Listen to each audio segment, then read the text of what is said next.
और आप इस तरीके से जो विवादित बयान दे रहे हैं मंत्री जी, तो आपको थोड़ी सी शर्म आनी चाहिए। जो झारखंड की जो वातावरण है, क्या आप बंगाल बनाना चाहते हैं झारखंड को, जो आप इस तरीके से भड़काऊ भाषण दे रहे हैं? जो होता है वो निजी मामला होता है, पर संवैधानिक पद पे आप जब बैठते हैं तो सारे धर्म और संप्रदाय को इक्वली देखने की जरूरत है।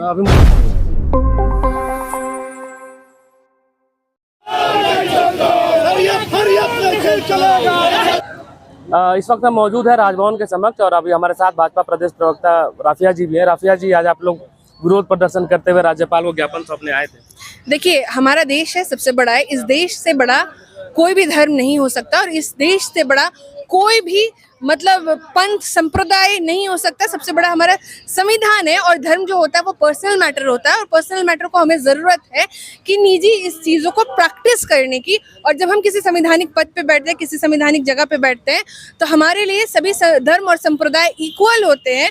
और जब हम अगर अपने आप को किसी भी धर्म और संप्रदाय में डिस्ट्रीब्यूट करके देखेंगे तो फिर उन नेता को समझना चाहिए कि आप एक संवैधानिक पद पे बैठे हैं और आप डिस्ट्रीब्यूट कर करके देख रहे हैं, हिंदू मुस्लिम सिख ईसाई को बांट करके देख रहे हैं, तो आप जस्टिस कैसे कर पाएंगे? आप जस्टिस भरा कार्य कैसे कर पाएंगे? आपको जनता ने वहां चुन करके बैठाया है, सारे धर्म के लोगों ने आपको वोट दिया है और आप इस तरीके से जो विवादित बयान दे रहे हैं मंत्री जी, तो आपको थोड़ी सी शर्म आनी चाहिए। क्योंकि ऐसे आपके बयान से मतलब जो सिचुएशन है, जो लॉ एंड ऑर्डर है और जिस तरीके से जो झारखंड की जो वातावरण है, क्या आप बंगाल बनाना चाहते हैं झारखंड को, जो आप इस तरीके से भड़काऊ भाषण दे रहे हैं? अपने धर्म को भी तो महत्व देना जरूरी है एक इंसान। मैंने बोला कि धर्म पर्सनल मैटर होता है, इसे हमें प्रैक्टिस पर्सनली करना चाहिए। और धर्म की जो स्वतंत्रता है, ये भी हमें धर्म अपनाने की स्वतंत्रता, किसी भी धर्म को हम अपना सकते हैं, ये हमें संविधान ने भी दिया है, राइट दिया है। और हुब्बुल वतन मिनल ईमान, तो ये बात क्यों भूल जाते हैं? मैं भी एक मुसलमान हूँ, मैं नमाज पढ़ती हूँ, मैं रोज़ा रखती हूँ, मैं ज़कात करती हूँ, मैं करती हूँ। पर जब हम एक संवैधानिक पद पे रहते हैं तो जो प्रैक्टिसेस है वो पर्सनली हो जाती है, वो पर्सनल चीज़ है प्रैक्टिसेस। आप मेरे हिंदू भाई है, तो आप जो प्रैक्टिस कर रहे हैं सनातन धर्म की, वो आपका पर्सनल मैटर है। पर आप यहाँ पे जर्नलिज्म है, आप यहाँ पे जर्नलिज्म का काम कर रहे हैं, तो ये आपका पब्लिकली काम है, जनता के बीच का काम है, तो इसमें आप डिफ्रेंशिएट नहीं कर सकते।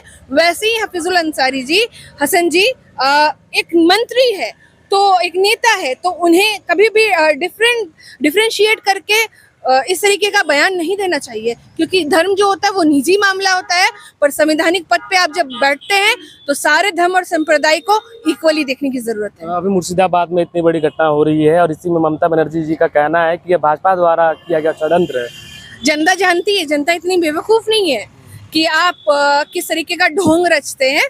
तो जनता को सब कुछ पता है, सब कुछ स्पष्ट है। जिस तरीके से बंगाल की हालत है, तो लॉ एंड ऑर्डर बहुत अच्छे से, उनको पढ़ी लिखी होंगी तो उनको पता होगा लॉ एंड ऑर्डर मुख्यमंत्री के हाथ में भी होता है। वो चाहे तो सिचुएशन को अंडर कंट्रोल कर सकती हैं। पर जिस तरीके से जलाया जा रहा है घर, जिस तरीके से वहाँ पे हत्याएं हो रही है, घर का चिराग बुझा जा रहा है, सोचिए ना, एक घर के बच्चे, एक घर का बेटा, एक घर की बेटी से पूरा घर और परिवार चलता है।